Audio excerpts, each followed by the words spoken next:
നമസ്കാരം. എല്ലാ UK മലയാളികൾക്കും ഗുഡ് മോർണിംഗ് UKയുടെ മോർണിംഗ് ന്യൂസിലേക്ക് സ്വാഗതം.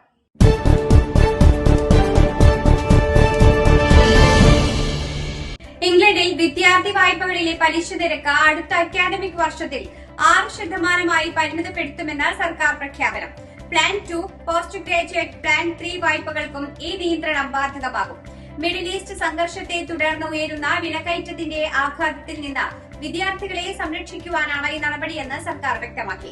2012 മുതൽ 2022 വരെ ഇംഗ്ലണ്ടിൽ സർവകലാശാലയിൽ ചേർന്ന വിദ്യാർത്ഥികൾക്ക് ബാധകമായ വായ്പാ സംവിധാനമാണ് പ്ലാൻ 2. വരുമാനം നിശ്ചിത പരിധി കവിയുമ്പോഴാണ് തിരിച്ചടവ് ആരംഭിക്കുക. കൂടാതെ 30 വർഷത്തിന് ശേഷം ബാക്കി കടം എഴുതിത്തള്ളുന്ന രീതിയുമാണ് ഇതിന്റെ പ്രത്യേകത. 2026 മാർച്ചിലെ RPI ഇതുവരെ പുറത്തു വന്നിട്ടില്ലെങ്കിലും ഫെബ്രുവരിയിൽ ഇത് 3.6%. യുദ്ധത്തിന്റെ പശ്ചാത്തലത്തിൽ വിലക്കയറ്റം ഉയരുമെന്നാണ് വിദഗ്ധരുടെ വിലയിരുത്തൽ. സർക്കാർ മുമ്പും ഇത്തരമൊരു നിയന്ത്രണം കൊണ്ടുവന്നിരുന്നു. മുമ്പ് 2021-22 കാലഘട്ടത്തിലും സെപ്റ്റംബർ മുതൽ 2024 ഓഗസ്റ്റ് വരെ നിരക്ക് പരിധി നിശ്ചയിച്ചിരുന്നു. ആ കാലയളവിൽ പരമാവധി 8%. സേവ് ദി സ്റ്റുഡന്റ് ക്യാമ്പയിനിലെ ടോം വെൽഗം ഇത് സ്വാഗതം ചെയ്തെങ്കിലും വലിയ മാറ്റങ്ങൾ ആവശ്യമാണെന്ന് അഭിപ്രായപ്പെട്ടു. ബ്രിട്ടീഷ് നാവികസേനയുടെ യുദ്ധക്കപ്പലായ HMS ഡ്രാഗൺ ഈസ്റ്റേൺ മെഡിറ്ററേനിയനിൽ നങ്കൂരമിട്ടിരിക്കുകയാണെന്ന് റിപ്പോർട്ട്. കപ്പലിലെ ജലവിതരണ സംവിധാനവുമായി ബന്ധപ്പെട്ട ചെറിയ സാങ്കേതിക പ്രശ്നങ്ങൾ പരിഹരിക്കുന്നതിനായാണ് ഈ ഇടവേളയെന്ന് പ്രതിരോധ മന്ത്രാലയം അറിയിച്ചു. സൈപ്രസിലെ റാഫ് അക്കോട്ടറി സൈനിക താവളത്തിന്റെ സുരക്ഷ ശക്തിപ്പെടുത്തുന്നതിനായി HMS യുദ്ധക്കപ്പൽ വിന്യസിക്കുമെന്ന് പ്രധാനമന്ത്രി KS സ്റ്റാമർ പ്രഖ്യാപിച്ചിരുന്നു. കപ്പലിന്റെ പ്രവർത്തനശേഷിയെ സാങ്കേതിക പ്രശ്നങ്ങൾ ബാധിച്ചിട്ടില്ലെന്ന് MOD വ്യക്തമാക്കി. കപ്പലിൽ സജ്ജീകരിച്ചിരിക്കുന്ന Sea Viper മിസൈൽ സംവിധാനം ഡ്രോണുകളും മിസൈലുകളും തടയുന്നതിൽ പ്രധാന പങ്ക് വഹിക്കുന്നതാണെന്ന് MOD വ്യക്തമാക്കി. ഈ മേഖലയിൽ ബ്രിട്ടന്റെ സൈനിക സാന്നിധ്യം ശക്തമാണെന്നും ടൈഫോൺ F-35 യുദ്ധവിമാനങ്ങൾ, ആധുനിക പ്രതിരോധ സംവിധാനങ്ങൾ എന്നിവ ഉപയോഗിച്ച് സംയുക്ത പ്രതിരോധം തുടരുമെന്നും അധികൃതർ അറിയിച്ചു. ഇതിനിടെ ബ്രിട്ടീഷ് യുദ്ധക്കപ്പലിനെ മിസൈൽ ആക്രമണം ഏറ്റുവെന്ന സോഷ്യൽ മീഡിയ പ്രചാരണങ്ങൾ വ്യാജമാണെന്ന് MOD അറിയിച്ചു. US സേനയ്ക്ക് ബ്രിട്ടീഷ് സൈനിക താവളങ്ങൾ ഉപയോഗിക്കുവാൻ അനുവദിച്ചിട്ടുള്ളത് പ്രതിരോധ പ്രവർത്തനങ്ങൾക്ക് മാത്രമാണെന്ന് ഡൌണിംഗ് സ്ട്രീറ്റ് വ്യക്തമാക്കി. മിസൈൽ കേന്ദ്രങ്ങൾ പോലുള്ള ലക്ഷ്യങ്ങൾ ആക്രമിക്കുന്നതിൽ മാത്രമാണ് അനുമതി. വൈദ്യുതി നിലയങ്ങൾ പോലുള്ള സിവിലിയൻ അടിസ്ഥാന സൌകര്യങ്ങൾ ആക്രമിക്കുവാൻ അനുമതിയില്ലെന്നും വ്യക്തമാക്കി.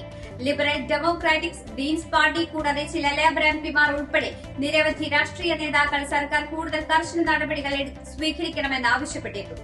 ലിബറൽ ഡെമോക്രാറ്റിക് നേതാവ് ബ്രിട്ടീഷ് താവളങ്ങളിൽ നിന്ന് US മെഷീനുകൾ പുറപ്പെടുന്നത് ഉടൻ തടയണമെന്നും ആവശ്യപ്പെട്ടു. ഇല്ലെങ്കിൽ യുദ്ധകുറ്റങ്ങളിൽ UK പങ്കാളിയാകുവാനുള്ള സാധ്യതയുണ്ടെന്ന് അദ്ദേഹം മുന്നറിയിപ്പ് നൽകി.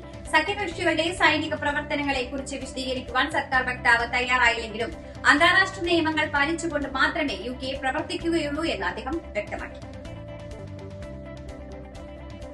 വിയറ്റ്നാം സന്ദർശനത്തിനിടെ ബ്രിട്ടീഷ് യുവതി അപകടത്തിൽ മരണപ്പെട്ടു. 19-കാരിയായ ഓർല മെയ്റ്റ്സ് ആണ് മരണപ്പെട്ടത്. വടക്കൻ വിയറ്റ്നാമിലെ പ്രശസ്തയായ ഹാ ഗ്യാങ് ഗ്ലൂക്ക് വഴി മോട്ടോർ സൈക്കിളിൽ യാത്ര ചെയ്യുന്നതിനിടെ പിന്നിലിരുന്നിരുന്ന അവർ താഴേക്ക് വീണതാണ് അപകട കാരണമെന്നാണ് പ്രാദേശിക മാധ്യമങ്ങൾ റിപ്പോർട്ട് ചെയ്തത്. അപകടത്തിന് പിന്നാലെ ഹനോയിലെ ആശുപത്രിയിലേക്ക് മാറ്റിയെങ്കിലും ഏപ്രിൽ 2-ന് അവർ മരണപ്പെട്ടു. മരണസമയത്ത് മാതാപിതാക്കൾ കൂടെയുണ്ടായിരുന്നു. യുവതിയുടെ അമ്മ മകളുടെ അവയവങ്ങൾ ദാനം ചെയ്യുവാൻ തീരുമാനിച്ചതായും അറിയിച്ചു. ബ്രിട്ടന്റെ വിദേശകാര്യ വകുപ്പ് അനുശോചനം രേഖപ്പെടുത്തി. കൂടാതെ കുടുംബവുമായി ബന്ധപ്പെട്ട് ആവശ്യമായ സഹായങ്ങൾ നൽകുന്നുണ്ടെന്നും വ്യക്തമാക്കി. ഏകദേശം 350 കിലോമീറ്റർ നീളമുള്ള ഹാഗ് ഗ്യാങ് ഗ്ലോബ് വിനോദസഞ്ചാരികൾക്കിടയിൽ പ്രശസ്തമായ റോഡ് യാത്രയാണ്. എന്നാൽ അനുഭവമില്ലാത്തവർക്ക് പ്രാദേശിക ഗൈഡുകളോടൊപ്പം മോട്ടോർ സൈക്കിളിൽ യാത്ര ചെയ്യുവാൻ പല ടൂർ ഓപ്പറേറ്റർമാരും നിർദ്ദേശിക്കാറുണ്ട്. വിയറ്റ്നാമിലെ റോഡുകൾ അപകട സാധ്യതയുള്ളതാണെന്നാണ് റിപ്പോർട്ടുകൾ സൂചിപ്പിക്കുന്നത്. 2024 മാത്രം 10,000-ലധികം പേർ റോഡ് അപകടങ്ങളിൽ മരണപ്പെട്ടിട്ടുണ്ട്. 16,000-ഓളം പേര് പരിക്കേറ്റതായി റിപ്പോർട്ടുകളുണ്ട്. നോർത്ത് ലണ്ടനിലെ പ്രശസ്ത വിനോദസഞ്ചാര കേന്ദ്രമായ പ്രിമോസ് ഹില്ലിൽ നടന്ന കത്തിയാക്രമണത്തിൽ 21-കാരൻ കൊല്ലപ്പെട്ടു. ചൊവ്വാഴ്ച വൈകിട്ടാണ് സംഘർഷമുണ്ടായെന്ന വിവരത്തെ തുടർന്ന് പോലീസ് സ്ഥലത്തെത്തിയത്. സംഭവത്തിൽ ഗുരുതരമായി പരിക്കേറ്റ യുവാവിനെ രക്ഷിക്കുവാൻ ലണ്ടൻ ആംബുലൻസ് സർവീസ് ശ്രമിച്ചെങ്കിലും അദ്ദേഹം സംഭവ സ്ഥലത്ത് വെച്ച് തന്നെ മരണപ്പെട്ടിരുന്നു. ഇതിനിടെ 20 വയസ്സ് പ്രായമുള്ള മറ്റൊരാളെ സമീപത്തെ റോഡിൽ നിന്ന് കുത്തേറ്റ നിലയിൽ കണ്ടെത്തി ഇയാളെ ആശുപത്രിയിലേക്ക് മാറ്റി. സംഭവവുമായി ബന്ധപ്പെട്ട് ഇതുവരെ ആരെയും അറസ്റ്റ് ചെയ്തിട്ടില്ല. പാർക്കും പരിസര പ്രദേശങ്ങളും പോലീസ് നിയന്ത്രണത്തിലാക്കി അന്വേഷണം തുടരുകയാണെന്ന് പോലീസ് അറിയിച്ചു. സംഭവ സമയത്ത് പ്രദേശത്തുണ്ടായിരുന്നവർ അന്വേഷണത്തിന് സഹായകരമായ വിവരങ്ങൾ നൽകണമെന്ന് പോലീസ് അധികൃതർ അഭ്യർത്ഥിച്ചു. UKയിലെ ആദ്യകാല മലയാളി അസോസിയേഷനുകളിലൊന്നായ സാലിസ്ബറി മലയാളി അസോസിയേഷന്റെ ഈസ്റ്റർ, വിഷു, ഈദ് ആഘോഷം ഏപ്രിൽ 11 ശനിയാഴ്ച നടക്കും.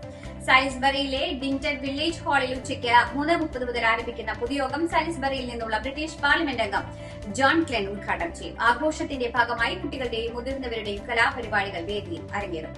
ആസ്വാദകരെ ആവേശത്തിലാഴ്ത്താൻ പ്രശസ്ത water drum specialist DJ Helkan Thomas നയിക്കുന്ന DJ നൈറ്റ് ബ്ലൂം ഡാഷും ഉണ്ടാകും.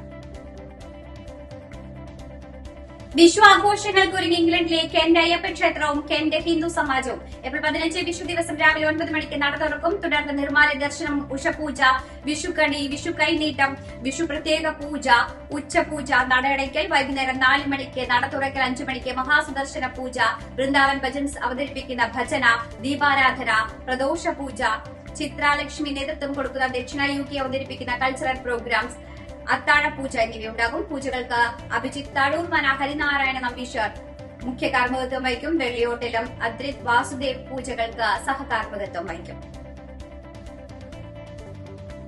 ഇറാനെതിരായ അന്ത്യശാസനം നീട്ടണമെന്ന പാകിസ്ഥാൻ നിർദ്ദേശത്തിന് അംഗീകാരവുമായി ട്രംപ്. 2 ആഴ്ച കൂടി നീട്ടണമെന്നാണ് പാകിസ്ഥാനി പ്രധാനമന്ത്രി ഷഹബാസ് ഷെരീഫ് ട്രംപിനോട് ആവശ്യപ്പെട്ടിരുന്നത്. 2 ആഴ്ചത്തേക്ക് ഇറാനിൽ വെടിനിർത്തലിനെത്താൻ സമ്മതിച്ചതായി ചൊവ്വാഴ്ച ഡൊണാൾഡ് ട്രംപ് വിശദമാക്കി. ഇറാനിന് നേരെയുള്ള ബോംബാക്രമണങ്ങളും മറ്റു ആക്രമണങ്ങളും 2 ആഴ്ചത്തേക്ക് നിർത്തിവെക്കുവാൻ താൻ സമ്മതിക്കുന്നുവെന്നാണ് അമേരിക്കൻ പ്രസിഡന്റ് സമൂഹ മാധ്യമങ്ങളിൽ കുറിച്ചത്. ഇതൊരു ഇരുപക്ഷ വെടിനിർത്തലായിരിക്കുമെന്നാണ് ട്രംപ് വിശദമാക്കുന്നത്. കൊല്ലത്ത് ബിന്ദു കൃഷ്ണയുടെ മകന്റെ പേരിലുള്ള കാറിടിച്ച് കായിക താരങ്ങൾക്ക് പരിക്കേറ്റ സംഭവത്തിൽ പോലീസ് കേസെടുത്തു. ഡ്രൈവർക്കെതിരെയാണ് കേസെടുത്തത്. കൊല്ലം ഈസ്റ്റ് പോലീസിന്റേതാണ് നടപടി. എഫ്ഐആറിൽ വാഹനം ഓടിച്ചയാളുടെ പേരില്ല.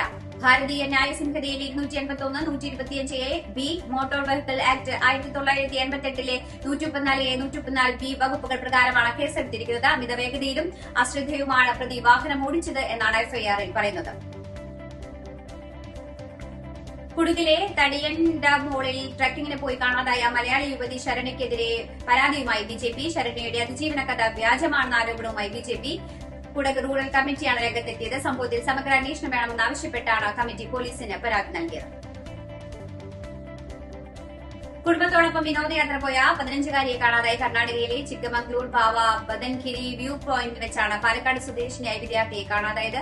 ഇന്നലെ വൈകിട്ട് 6 മണിയോടെയായിരുന്നു സംഭവം.